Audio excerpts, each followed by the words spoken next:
رحمۃ اللہ وبرکاتہ۔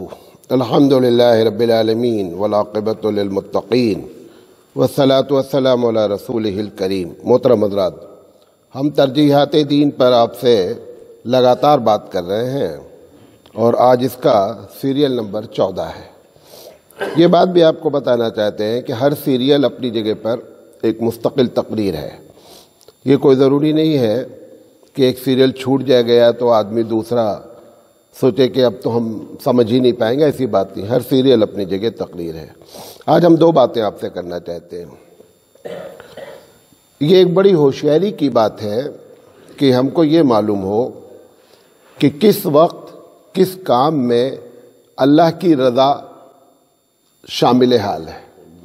دو کام ہو سکتے ہیں کیونکہ دو کام میں ہی ترجیح دینی ہوتی ہے۔ اس وقت کون سا کام ہے کہ جس میں اللہ زیادہ ہم سے راضی ہوگا، اور وہ جب زیادہ راضی ہوگا تو اس کا ثواب بھی کیا ہوگا؟ زیادہ ہوگا۔ یہ بہت ہی ہوشیاری کی ضرورت ہوتی ہے، اور تھوڑا سے بھی آدمی اگر اس پر غور و فکر کرے گا تو اس کو بات سمجھ میں آ جاتی ہے۔ میں دو چار مثالیں دیتا ہوں جس میں ہم غلطی کرتے رہتے ہیں، حالانکہ غلطی ہونی نہیں چاہیے۔ مثال کے طور پر جہاد کا وقت ہے۔ حضرت عمر رضی اللہ تعالیٰ عنہ کا زمانہ ہے، جہاد کا اعلان کیا گیا۔ ایک صاحب بیٹھ کر کے جہاد کی تیاری کرنے کے بجائے، نکلنے کے بجائے بڑے خشوع و خضوع سے دعا مانگ رہے ہیں کہ اللہ تعالیٰ ہم لوگوں کو جیت دے دے، اللہ ہم کو کامیاب کر دے۔ حضرت عمر رضی اللہ تعالیٰ عنہ کا گزر ہوا تو دیکھا مجاہدین نکل رہے ہیں اور یہ حضرت جو ہے وہ دعا میں مصروف ہیں۔ تاریخ میں آتا ہے کہ انہوں نے ان کو ایک کوڑا مارا کھینچ کے۔ انہوں نے کہا یہ وقت دعا کرنے کا نہیں ہے، یہ وقت نکلنے کا ہے۔ جس وقت اس وقت اللہ کی رضا دعا میں نہیں ہے، اللہ کی رضا نکلنے میں ہے۔ اسماعیل شہید رحمۃ اللہ علیہ نے جب جہاد کا اعلان کیا تو میرا اپنا اندازہ ہے تاریخی لحاظ سے کہ صحابہ کے بعد اتنی نیک جماعت کبھی بھی جہاد کے لیے تیار نہیں ہوئی جتنا اسماعیل شہید رحمۃ اللہ علیہ کے ساتھ پوری ٹیم تیار ہوئی۔ یہ سب اللہ والے لوگ تھے، تہجد گزار تھے، وظائف والے تھے۔ اب جب گھوڑے رات میں ان کو چارہ دینا، ان کو مالش کرنا، ان کو کھرارا لگانا، تو حضرت اسماعیل شہید رحمۃ اللہ علیہ نے فرمایا کہ اس وقت تم کو ان گھوڑوں کی خدمت کرنا جو ہے وہ ان وظائف اور ذکر و اذکار سے زیادہ افضل ہے جو اس کے پہلے آپ کرتے رہے۔ انہوں نے یہ بھی شکایت کی کہ اس میں جو مزہ آتا تھا نا وہ اس میں نہیں آ رہا ہے۔ یقینی بات ہے، بیٹھے ہوئے ہیں، ذکر کر رہے ہیں، اس میں جو مزہ، تو انہوں نے کہا کہ حظ نفس جو ہے نا، یعنی نفس کو خوشی ہونا یہ مقصد نہیں ہے، اطاعت الہی مقصود ہے۔ اللہ کا جو حکم ہے جس وقت، اس وقت وہ کام کیا جائے تو رب ذوالجلال کی رضا نصیب ہوتی ہے۔ تو یہ ایک بنیادی بات ہے کہ یہ آپ کو پتہ لگنا چاہیے۔ میں چند باتیں مثال کے طور پر بتا رہا ہوں، اس میں سینکڑوں باتیں آپ کر سکتے ہیں۔ جیسے میں نے بتایا کہ مہمان آ گیا، اب مولانا سراج صاحب کے اشراق کا ٹائم ہے، وہ بغیر اشراق پڑھے ہوئے مصلی نہیں چھوڑتے ہیں۔ مہمان آ گیا گھر میں، اب یہ اپنے معمول کے مطابق اشراق پڑھ کر ہی اٹھیں گے۔ یہ اس وقت اشراق نہیں افضل ہے، اس وقت اس مہمان کی مہمان نوازی کرنا افضل ہے۔ چھوڑ دیں وہ کام، اگر آپ سے بعد میں ہو جاتا ہے تو ہو جائے، ٹھیک ہے، اچھی بات ہے، دونوں کر لیں تو بڑی بات ہے۔ لیکن یہ کہ مہمان پر اشراق کو مقدم کر دیا اس وقت، یہ اس کا وقت نہیں ہے۔ مہمان ایسے ٹائم پر آ گیا ہے، آپ اپنے وظائف، اپنے معمولات کو چھوڑیں اور چھوڑ کر کے مہمان کی خاطر کریں۔ رمضان میں آپ دیکھیے کیا ہوتا ہے، عورتیں بھی، ہمارے مرد بھی، جو لوگ منتظم ہوتے ہیں گھر میں، مہمان روزے کا جو پورا نچوڑ ہے ایک دن کا، وہ افطار سے پہلے اصل ٹائم ہے۔ جیسے گویا دن بھر ایک آدمی نے مزدوری کی اور شام میں وہ مزدوری لینے پہنچا۔ اب وہ بڑا بدقسمت آدمی ہے کہ دن بھر رابا محنت کیا اور مزدوری کے ٹائم پہ کیا ہو گیا؟ لاپتہ ہو گیا۔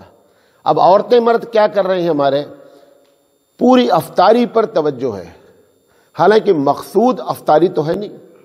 رمضان کا جو مقصود ہے، رمضان کا جو ایم ہے روزے کا، وہ اللہ سے لو لگانا ہے۔ جو اللہ کے لو لگانے کا ٹائم ہے اس میں جو منتظمین ہیں وہ اس میں بزی ہیں، جو عورتیں ہیں وہ گھر میں افطاری میں بزی ہیں۔ ان کو یہ بات کا پتہ نہیں کہ اس وقت اللہ کی رضا افطاری بنانا بھی ایک کام ہے، وہ ایک الگ مسئلہ ہے، لیکن یہ ٹائم نہیں ہے۔ یہ ٹائم تو آپ سارا کام چھوڑ دیں اور چھوڑ کر کے اپنے رب سے دعا مانگیں جو آپ کو توفیق ہو۔ اب اس میں اس کے دماغ میں بات بیٹھی ہے کہ میں رمضان کی افطاری کا انتظام کر رہا ہوں، یہ بڑا تیر مار رہا ہوں، لوگوں کو افطاری کرا دوں گا۔ نہیں، افطاری ہو جائے جو ہو جائے، پانی سے ہو جائے، کھجور سے ہو جائے، جو ہو جائے، لیکن اس وقت کا یہ وقت گزر جائے گا پھر نہیں آئے گا ہاتھ میں۔ لہذا جس وقت اللہ تعالیٰ کی رضا جس کام میں ہو وہ کام کرنا۔ اب مثال کے طور پہ بہت سے طالب علم ہوتے ہیں، اسکول میں پڑھتے ہیں اور اسی وقت سیاست میں حصہ لے لیتے ہیں خوب بڑھ چڑھ کرے۔ جس وقت آپ طالب علم ہیں اس وقت آپ کا سب سے افضل کام کیا ہے کہ آپ اپنی تعلیم میں ٹاپ کر رہے ہیں۔ تعلیم میں کو نیچے مان لیا انہوں نے اور نیتا گیری انہوں نے شروع کر دیا، نتیجہ نکلا نہ نیتا بنے نہ تعلیم حاصل ہوئی۔ اس وقت تعلیم کا وقت ہے۔ ہمارے ہاں اکابرین دارالعلوم میں ہو یا بڑے مدارس میں ہو، وہ اس بات کی سخت تائید کرتے ہیں، لوگوں کو سمجھاتے ہیں کہ دیکھیں یہ تعلیم کا وقت ہے، یہ 8 سال 9 سال گزر جائے گا، اس کے بعد آپ نیتا بن جائیے، جو بننا ہے بن جائیے، لیکن یہ وقت نیتا بننے کا نہیں ہے۔ اسی طریقے سے آخری عشرہ رمضان کا ہے، آخری عشرہ پورا عشرہ عبادت کا ہے۔ ہماری عورتیں کہاں گزرتی ہیں؟ مارکیٹ ڈیلی جانا ہے، شہروں میں آپ دیکھیے کس کی بھیڑ ہے، سب برقع پوش عورتیں جو ہے وہ مارکیٹنگ کر رہی ہیں، اور رات میں 12 بجے 1 بجے 2 بجے جو بڑے شہر ہیں، یا یہ بامبے ہے، کلکتہ ہے، دلی ہے، ان میں رمضان میں رات میں کیا ہوتا ہے؟ میں نے 20 رمضان دیکھے ہیں، پوری رات جگنا ہے اور پکنک کرنا ہے، گپے مارنا ہے بیٹھ کر۔ یہ گپے مارنا رمضان کے بعد مان لیجئے گا۔ یہ 10 دن جو آپ کا ہے، اس وقت ترجیح کیا ہونی چاہیے؟ زیادہ سے زیادہ اللہ کی عبادت کرنا۔ لیکن ان کے دماغ میں کیا ہے؟ سحری کھا کے لیٹیں گے، یعنی پوری رات جاگیں گے، سحری کھائیں گے، فجر کی نماز پڑھیں گے اور پھر سوئیں گے اور پھر 12 بجے اٹھیں گے۔ یہ طریقہ غلط اختیار کر لیا گیا۔ اس کا نتیجہ پھر کیا نکلتا ہے کہ زندگی میں رمضان آئیں گے جائیں گے، ہم اندر سے بدلیں گے نہیں۔ اندر کی ہماری کیفیت وہی رہے گی جو اس رمضان سے پہلے تھی، وہی رمضان کے بعد بھی رہے گی۔ اور جو لوگ ان چیزوں کا اہتمام کرتے ہیں ان کی زندگی میں کیا ہوتا ہے؟ اندر سے بدلاؤ آتا ہے۔ اسی طریقے سے ایک آدمی کی بیمار ہے، اب بیمار آدمی گھر میں اگر ہے اور آپ کے اپنے معمولات ہیں، یہ تو ان لوگوں سے بات کر رہا ہوں جو نیک لوگ ہیں کہ نہیں صاحب مجھے اپنی تسبیح پڑھنی ہے، نہیں، اس وقت گھر میں بیمار ہے، اس کی تیمارداری اس تسبیحات سے افضل ہے۔ اگر تیمارداری بھی اور تسبیح دونوں ہو رہی تو بہت اچھی بات ہے، لیکن یہ کہ آپ اپنے طور پر، ہم اپنے طور پر اس ظام میں، اس گمان میں مبتلا ہیں کہ ہم بڑے وظائف کر رہے ہیں، ٹھیک ہے وہ بیمار ہے، نہیں، اس وقت اس بیمار کی تیمارداری کرنا سب سے افضل کام ہے۔ خلاصہ کلام یہ نکلا، بہت سی مثالیں میں دے سکتا ہوں، لکھا بھی ہوں۔ خلاصہ کلام یہ نکلا کہ کون سا کام کس وقت کرنا جس میں اللہ ہم سے راضی ہو۔ وہ جو ہوشیار لوگ ہوتے ہیں وہ تھوڑا تھوڑا کام کر کے بھی اپنی جنت بنا لیتے ہیں اپنی ہوشیاری کے ذریعے۔ لہذا جیسے آپ اپنے ذاتی معاملات میں ہوشیاری دکھلاتے ہیں، ویسے دینی معاملات میں بھی ہوشیاری دکھلانی چاہیے۔ یہ ایک بات کرنا چاہتے تھے۔ دوسری بات، یہاں سے جو بات شروع ہو رہی ہے کہ جو مامورات ہے جو اللہ تعالیٰ نے حکم دیا ہے، اس میں بہت چیزیں ہیں جو ایک ایک کر کے ہم انشاءاللہ بات کریں گے۔ اس میں سے ایک بات ہم آج کرنا چاہتے ہیں کہ جو اصل ہے، ایک اصل ہوتی ہے، ایک فرع ہوتی ہے۔ فرع کا مطلب برانچ۔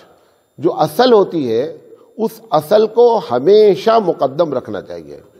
اس کے نیچے جو برانچ ہے وہ اس کا درجہ اگر آپ نے کبھی بھی اصل کے اوپر ڈال دیا تو نتیجہ 0 ہو جائے گا۔ مثال کے طور پر نیک کام ہے، نیک کام کی اصل کیا ہے؟ ایمان ہے۔ آپ بہت نیک کام کریں. کتنے لوگ ہیں جو کہتے ہیں میں جھوٹ نہیں بولتا ہوں، میں سماج سیوک ہوں، فلاں ہے. عقیدہ خراب ہے. عقیدہ ہر نیک کام کی بنیاد ہے. اگر ایک آدمی ایمان نہیں لایا ہے یا ایک آدمی کے ایمان میں گڑبڑی ہے، آپ جتنا بھی نیک کام کریں، اگر ایمان ہی نہیں لایا ہے تو سارے نیک کام کا کچھ بھی قیامت میں نہیں ملنا ہے. سب سے پہلے ہماری زندگی میں کیا ہونا چاہیے؟ صحیح عقیدہ ہونا چاہیے. اب میں بات اپنی سمجھانا چاہتا ہوں. نبی کریم صلی اللہ علیہ وسلم سے جس وقت اللہ نے کہا کہ محمد صلی اللہ علیہ وسلم اعلان کر دیجئے کہ میں نبی ہوں، اس وقت آپ کی عمر کتنی تھی؟ 40 سال. اس وقت مکے کے 3-4 بڑے بڑے ایشو تھے، بڑے بڑے مسئلے تھے. اللہ کے رسول صلی اللہ علیہ وسلم سے اس کسی بھی مسئلے کو اللہ تعالیٰ نے چھیڑنے کے لیے نہیں کہا، حالانکہ مسئلہ بڑا بڑا تھا. پہلا مسئلہ کیا تھا؟ مکہ سخت ترین دشمنوں سے ہر وقت خطرے میں رہتا تھا کہ کسی وقت حملہ ہو سکتا ہے. لہذا ایک بڑا ایشو تھا کہ مکے کو سیکیورڈ کیا جائے، مکے کو محفوظ کیا جائے. اللہ کے رسول اگر اس ایشو کو اٹھا لیتے پورا مکہ آپ کے ساتھ ہو جاتا، کیونکہ سب پریشان تھے. دوسرا بڑا مسئلہ تھا کہ لوگ ایک دوسرے کو مطلب باقاعدہ قتل کرنے کی پلاننگ بناتے تھے، لوٹ لیتے تھے، مار. اللہ کے رسول صلی اللہ علیہ وسلم سے اللہ نے یہ بھی ایشو نہیں اٹھایا. تیسرا بڑا مسئلہ تھا کہ تعلیم ایک دم نہیں تھی. پورے مکے میں روایت میں آتا ہے پورے اتنے بڑے شہر میں 7 یا 8 آدمی ایسے تھے جو لکھ پڑھ سکتے تھے. اللہ کے رسول چاہتے تو تعلیم کو ایشو بنا لیتے. یہ سب عمل تھے، اچھے کام تھے. لیکن اللہ نے کہا محمد صلی اللہ علیہ وسلم ایشو جو بنانا ہے وہ یہ بنانا ہے کہ ان کو سب سے پہلے یہ بتاؤ توحید کسے کہتے ہیں اور شرک کیا ہے. 13 سال تک اللہ نے نماز، روزہ، حج، زکوٰۃ سارے احکامات کو ڈیلے کیا، لیٹ کیا. کوئی بھی حکم نہیں دیا گیا کہ نماز پڑھو، کوئی حکم نہیں دیا گیا. روزہ سن 2 ہجری میں ہوا، یعنی نبوت کے 15 سال کے بعد روزہ فرض ہوا. نماز جو اتنی بڑی عبادت ہے وہ اللہ کے رسول صلی اللہ علیہ وسلم کی نبوت کے تقریباً 11 سال کے بعد فرض ہوئی. حج نبی کریم صلی اللہ علیہ وسلم کی نبوت کے 21 سال کے بعد فرض ہوا. زکوٰۃ نبی کریم صلی اللہ علیہ وسلم کی نبوت کے 18 سال کے بعد فرض ہوئی. کوئی احکام مکے میں دیا ہی نہیں گیا. کیوں؟ کیونکہ ان سارے احکام کی جو اصل ہے وہ کیا ہے؟ وہ توحید ہے. اگر توحید ان کے اندر نہیں آتی ہے تو یہ سارے روزہ نماز کریں، اس کا کوئی فائدہ ہونے والا نہیں ہے. 13 سال تک ایک ایشو پر بات ہوتی رہی، مختلف انداز سے ہوتی رہی، سمجھا کر ہوتی رہی، پریشانی اٹھا کر ہوتی رہی، انداز بدل کر ہوتی رہی، اسٹائل بدلی گئی، سب کچھ بدلا گیا. لیکن ٹاپک ایک رہا کہ صاحب توحید آپ کی زندگی میں آنی چاہیے. توحید اس وقت تک سمجھ میں نہیں آتی ہے جب تک کہ شرک کے بارے میں گفتگو نہ کی جائے. آپ بولیں بچے سے یہ رات ہے، یہ رات ہے. اس بچے نے کبھی دن نہیں دیکھا ہے تو اسے کیسے اندازہ لگے گا کہ دن کیا ہوتا ہے؟ رات کو سمجھانا ہے تو لے جا کر کے دن میں کھڑا کر دو، دیکھو بیٹا یہ دن ہے اور وہ رات ہے. اب اس کی بات سمجھ میں آ جائے گی کہ رات اور دن میں فرق کیا ہوتا ہے. آپ بولیں اللہ ایک ہے، اللہ ایک ہے، اللہ سب کچھ کرتا ہے، یہ توحید کا ایک چھوٹا سا جز ہے. جب تک اس کے خلاف نہیں، مثال طور پر اللہ سب کچھ کرتا ہے، آپ کو اس کے بعد بولنا پڑے گا اپنے معاشرے میں جن کے بارے میں لوگ عقیدہ رکھتے ہیں کہ یہ بھی کرتے، آپ ان کو بتانا ہے کہ عبد القادر جیلانی رحمۃ اللہ علیہ کے اندر کوئی طاقت نہیں ہے کہ وہ آپ کا کوئی مسئلہ حل کر دے. یہ جملہ بولنا پڑے گا. نہیں میں بول رہا ہوں اللہ ایک ہے، اللہ سب کچھ کرتا ہے. عبد المطلب جو حضور کے دادا جان ہیں وہ آپ سے زیادہ اللہ ایک مانتے تھے. جب بیت اللہ پر حملہ ہوا، ابرہہ نے حملہ کیا تو اب عبد المطلب کہیں نہیں گئے، سیدھے بیت اللہ گئے اور جا کر خانہ کعبہ کا غلاف پکڑ لیا اور پکڑ کے کہا کہ اللہ تیرا گھر ہے، آپ اس کی حفاظت کیجئے. 360 چھوٹے بڑے بت رکھے ہوئے تھے. کہاں؟ مکے کے اطراف میں. کسی کو جا کر نہیں پکارا. تو اللہ ایک پھر بھی مانتے تھے، وہ بھی مانتے تھے. اس کے باوجود اللہ نے کہا کافر ہے. اللہ ایک مانتے تھے.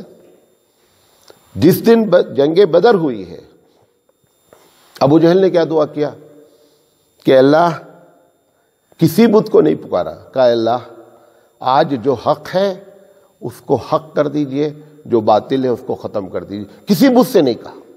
جس کی وہ پوجا کرتا تھا اس سے بھی جا کے نہیں بولا، وہ بھی اللہ سے بولا. یہ اللہ ایک جو آپ کہتے ہیں اس کی پوری تشریح ہونی چاہیے. شرک اس کے ساتھ بیان ہونا چاہیے. یہ صرف اللہ ایک. اسی لیے آپ کا کلمہ اللہ ایک سے نہیں شروع ہوا. ایسا بھی ہو سکتا تھا کلمہ اللہ واحد محمد الرسول اللہ، اللہ ایک ہے، محمد صلی اللہ علیہ وسلم اس کے رسول ہیں. یہ بات بھی اللہ کہہ سکتا تھا. اللہ نے کلمہ کیا کہلایا؟ نہیں، پہلے بولو لا الہ. کوئی بھی جتنے تم نے بنا رکھے ہیں، فلاں داتا ہیں، فلاں مدد کرتے ہیں، فلاں، کچھ بھی نہیں، سب بیکار ہے. پہلے یہ بولو، پھر بولو الا اللہ، ایک اللہ ہے. آپ کے ایمان کی بنیاد منفی پر رکھی گئی ہے، نگیٹو پر رکھی گئی ہے. دنیا والے پازیٹو بات کرتے ہیں، اللہ ہے، ایشور ہے، مالک ہے. پھر اس کے بعد کیا کرتے ہیں؟ ساری برانچیں کھولی جاتی ہیں. ایشور ہے ایک. اس کو آج تک کوئی بھی غیر مسلم آپ سے بولا ہے کہ دو ایشور ہیں؟ کوئی نہیں بولتا ہے. ایشور ہیں لیکن لکشمی دینے والی دوسری ہیں، حفاظت کرنے والی کالی مائی ہیں. یہ جو بات کہی جا رہی ہے یہ سارے وہ لوگ کہتے ہیں جو ایشور ایک مانتے ہیں. آپ بھی یہی بات کہنا شروع کر دی، اللہ ایک ہے. نہیں، آپ کو تو یہ سکھلایا گیا ہے کہ شرک اس کے ساتھ بتایا جائے، کلیئر کیا جائے. نتیجہ کیا نکل رہا ہے معلوم اس کا؟ ہو سکتا ہے آپ میری بات سے اتفاق نہیں کریں. جتنی تنظیمیں بھارت میں کام کر رہی ہیں اسلام کے نام پر، سب نے اس فارمولے کو چھوڑ رکھا ہے. توحید، ابھی بڑے بڑے سیمینار ہوتے ہیں، بڑے بڑے اجتماعات ہوتے ہیں. پورے میں نے پچھلے 90 سال کے اجتماع کے بارے میں ایک صاحب سے کہا کہ آپ ایک اجتماع کی تقریر بتائیے جس میں شرک پر گفتگو کی گئی ہو. کوئی ایک تقریر موجود نہیں ہے. شرک پر بات نہیں کرتے. اللہ سب کچھ کرتا ہے. کون بولتا ہے اللہ سب کچھ نہیں کرتا ہے؟ وہ تو نادان بھی نہیں بولتا اللہ کے علاوہ کوئی کچھ کرتا ہے. شرک جب آپ بات کرتے ہیں تو اصل بات سمجھ میں آتی ہے، تب اس کو کلہاڑا لگتا ہے. اللہ تعالیٰ نے قرآن کریم میں مختلف انداز سے کلہاڑے مارے، شرک پر الگ الگ انداز سے گفتگو کی. تو کیا پتا چلا گڑبڑی کہاں ہوئی کہ ہم کو یہ بات نہیں معلوم ہے. ہم کہہ رہے ہیں کہ آپ جماعت میں نکلیے، ہم کہہ رہے ہیں کہ آپ جو ہے وہ کارکن بن جائیے، یہ چیز پڑھیے، وہ چیز پڑھیے. اس کی زندگی سے شرک نکالنے کی ترکیب اختیار نہیں کی جا رہی ہے. نتیجہ کیا ہے؟ بھیڑ اکٹھا ہے. وہی حضور نے فرمایا کہ سینکڑوں اونٹ ہیں، سواری کے لیے ایک بھی کام کے نہیں ہے. کہنے کے لیے سینکڑوں اونٹ ہیں. بڑے بڑے اجتماعات ہوتے ہیں، 5-5 لاکھ 10-10 لاکھ کا مجمع ہوتا ہے. نتیجہ صفر ہے. کیوں؟ کیونکہ یہ وہ لوگ ہیں کہ جو کچی اینٹ ہے. اللہ تعالیٰ نے اپنے نبی کے ذریعے جو 20-13 سال محنت کرائی، کیوں؟ ہجرت جب کی گئی تو اس میں ایک بھی پکی اینٹ کے علاوہ کوئی وہاں نہیں پہنچا. ساری کچی اینٹ یہیں چھٹ گئی. اور آخری وقت میں کہ اگر ابھی بھی کوئی اس میں کچی اینٹ شامل ہو گئی ہے تو معراج کرائی گئی حضور کو کرائی گئی معراج آخری وقت میں. غور سے سنیے گا، آخری وقت میں مکے کے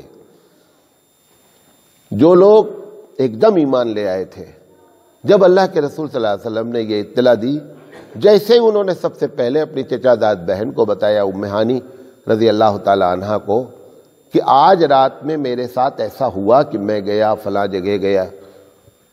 انہوں نے کہا بھیا یہ بات مکے والوں کو نہ بتانا. اگر آپ نے مکے میں یہ بتا دیا کہ میں رات میں یہاں سے فلسطین گیا اور پھر وہاں سے جنت گیا اور جہنم دیکھا، یہ سب، تو لوگ بہت مذاق اڑائیں گے. حضور نے فرمایا کہ صبح اٹھتے ہی بتائیں گے، صبح اٹھتے ہی بتائیں گے. پہلا کام یہ کریں گے. اور جیسے ہی فجر کی نماز پڑھی پہلا کام یہ بتا دیا کہ آج میرے ساتھ ایسا ہوا. وجہ کیا تھی؟ کہ اگر ابھی بھی ہمارے ساتھ پارٹی میں وہ لوگ شامل ہو گئے ہیں جو ہماری بات پر 100% یقین نہیں رکھتے، وہ چھٹ جائیں تو بہتر ہے. کیونکہ اگر مدینہ یہ پہنچ گئے کچی اینٹ تو وہ تعمیر برباد ہو جائے گی. اور نتیجہ کیا نکلا؟ اس پورے 13 سال میں جو لوگ مرتد نہیں ہوئے تھے مکے میں مرتد ہونے کے واقعات ایک دم کم ہیں، لیکن اس 13 سال میں نتیجہ کیا نکلا، اس واقعے کے بعد نتیجہ کیا نکلا کہ چند لوگ، 4 یا 5 لوگ زیادہ سے زیادہ مرتد ہو گئے۔ انہوں نے کہا بھائی صاحب اب تک تو آپ کی بات سمجھ میں آ رہی تھی، یہ جو بات آپ نے کہی یہ سمجھ میں نہیں، اللہ چاہ رہا تھا نکل جائیں۔ یہ اصل ہوتا ہے ایمان۔ تو ایمان میں سب سے بنیادی چیز توحید ہوتی ہے۔ آپ کی زندگی میں کیوں نہیں انقلاب آ رہا ہے؟ نماز پڑھ رہے ہیں، نماز نیک کام ہے نا، 11ویں بھی کر رہے ہیں، کبھی بھی نہیں انقلاب نہیں آئے گا۔ پڑھا کرو نماز، پڑھا کرو۔ ضرورت پڑتی ہے تو اجمیر بھی چلے جاتے ہیں، ان سے بھی مانگ کے آتے ہیں، اور نماز میں بھی مانگتے رہتے ہیں۔ 2 سے مانگنا مسلمان کو سکھلانا، ایک ہی سے مانگنے کا ہے، یا تو وہاں مانگ لو یا یہاں مانگ لو۔ لہذا زندگی میں تبدیلی آ ہی نہیں سکتی، آپ لاکھ پٹک ڈالیں اپنا سر نہیں ہونا ہے۔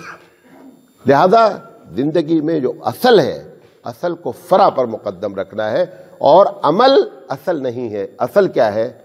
اصل عقیدہ ہے۔ عقیدے کی اصلاح ہونی چاہیے۔ اگر عقیدے کی اصلاح ہو جاتی ہے تب ان کو تیل میں ڈالا جاتا ہے اور کہتے ہیں کہ اگر تم کہہ دو کہ میں کرسچنٹی قبول کر لوں گا تو تم کو تیل کے کرامے نہیں ڈالیں گے۔ انہوں نے کہا تم 100 مرتبہ ڈالو گے تو بھی میں یہ بات کے لیے قبول نہیں ہے۔ منسٹری کا عہدہ دیا گیا کہ ہم آپ کو منسٹر بنا دیں گے، آپ اسلام چھوڑ دیجئے۔ انہوں نے کہا ایک لمحے کے لیے گوارا نہیں ہے، ایک لمحے کے لیے گوارا نہیں ہے۔ ہمارے پاس جو دولت ہے وہ تمہاری ان تمام دولتوں سے اوپر ہے۔ یہ کب ہوتا ہے؟ جب بندہ توحید پرست ہو جاتا ہے، ورنہ بکتا رہتا ہے، ادھر ادھر تھالی کا بیگن ہوتا ہے۔ لہذا یہ بنیادی بات تھی آپ سے جو کرنا چاہتے تھے۔